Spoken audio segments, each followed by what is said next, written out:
Speaker साहब ने मुझे धमकी भी दी। स्पीकर साहब ने मेरे साथ एक बार फिर मिसबिहेव किया। मुझे तो नजर नहीं आया कि इनको पाकिस्तान से मोहब्बत है। मुनाफिकत करते हैं। जी बिस्मिल्लाहिर्रहमानिर्रहीम। जैसे कि आप लोग जानते हैं कि जिस तरीके से पाक अफगान सरहदों पर जो कशीदगी है और हमारी पाक अफवाज जिस तरीके से अपनी जानों के नजराने पेश कर रही है पाकिस्तान की हिफाजत के लिए, हमारी हिफाजत के लिए, तो आज जब इजलास शुरू हुआ तो मैंने स्पीकर साहब को ये रिक्वेस्ट की कि आप हम सबको चाहिए कि हम यहाँ पर पाक अफवाज के साथ इजहार यकजहती करें और 1 घंटे के लिए हम सब इस पे बात करें और हम पूरी दुनिया को ये पैगाम दें कि हम एक कौम हैं, हम एक पेज पे इकट्ठे हैं और हम अपनी पाक अफवाज के शाना बशाना खड़े हैं। जैसा कि आप जानते हैं कि कितनी कशीदगी है पाक अफगान सरहदों पर।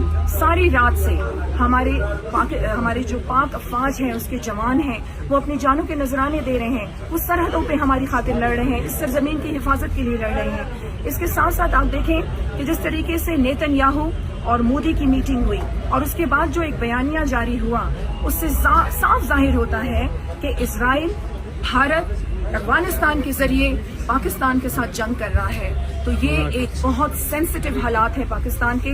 लेकिन आज आपने नज़ारा देखा बलूचिस्तान असेंबली का कि जब मैं खड़ी हुई बात करने के लिए तो स्पीकर साहब ने मेरे साथ एक बार फिर मिसबिहेव किया। और मैं बाप पार्टी को रिप्रेजेंट करती हूँ और मैं बाप पार्टी की सिर्फ एक अकेली मेंबर थी बलूचिस्तान असेंबली में, लेकिन हमेशा की तरह स्पीकर साहब ने मुझे धमकी भी दी और मुझे बात करने भी नहीं दी। और फिर फरा यूसुफ जो फर्स्ट रेफरी असेसर फुटबॉल की है, जिसने 97 गोल्ड मेडल्स दिए हैं, जो अपने बलूचिस्तान का नाम रोशन कर रही है पाकिस्तान में, पाकिस्तान का नाम रोशन कर रही है पूरी दुनिया में, उसको हुकूमत ने 3 लेटर्स दिए 1 साल पहले, लेकिन आज तक वो दर बदर है। उन लेटर्स पर आज तक कोई इम्प्लीमेंटेशन नहीं हुआ।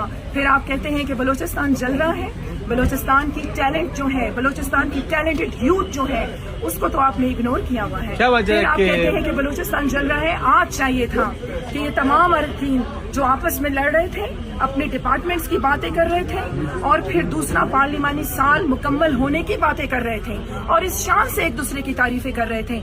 इन्हें चाहिए था कि पाकिस्तान सबसे पहले, पाकिस्तान ही मेरी जान है, पाकिस्तान ही मेरी पहचान है, पाकिस्तान ही मेरा ईमान है। इन सबको चाहिए था कि आज जरूर बात करते कि दूसरा पार्लिमानी साल हमारा मुकम्मल हुआ है, उस पर जरूर बात करते, लेकिन 1 घंटे के लिए ये मख्तस करना चाहिए था हमें वक्त कि हम अपनी पाक अफवाज के साथ इजहार यकजहती करते हैं। क्या इसमें बदनीयती है? क्या वजह है कि वो आपको पाक अफगान कशीदगी के हवाले से बात करने में दी? देखिए, मुझे समझ नहीं आई। मुझे तो साफ नजर आया कि आज असेंबली में मुझे तो नजर नहीं आया कि इनको पाकिस्तान से मोहब्बत है। और फिर इसके साथ साथ ये बहुत बलूचिस्तान के ठेकेदार बनते हैं, ये बहुत कहते हैं कि बलूचिस्तान के हालात खराब हैं और असेंबली के फ्लोर पे खड़े होकर मुनाफिकत करते हैं।